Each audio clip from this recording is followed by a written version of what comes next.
Сегодня якутские добровольцы помогают участникам специальной военной операции не только в республике, но и в Москве. Волонтеры ЦАХА поддерживают раненых якутян, проходящих лечение в военных госпиталях Москвы и области.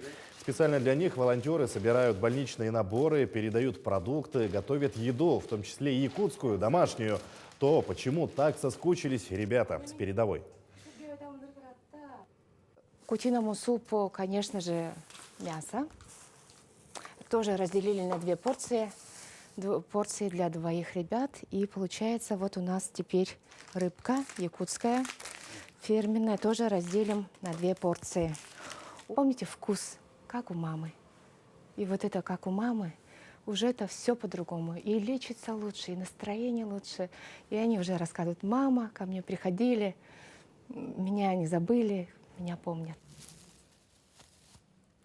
Движение начало работу 21 октября. В его ряды уже вступили более 30 человек, наших земляков. Идейным вдохновителем волонтеров стала многодетная мама Инна Храмова, жена боевого офицера. Всю помощь якутские добровольцы реализуют на пожертвования неравнодушных земляков из разных городов и районов Якутии. На сегодняшний день собрано 80 тысяч рублей.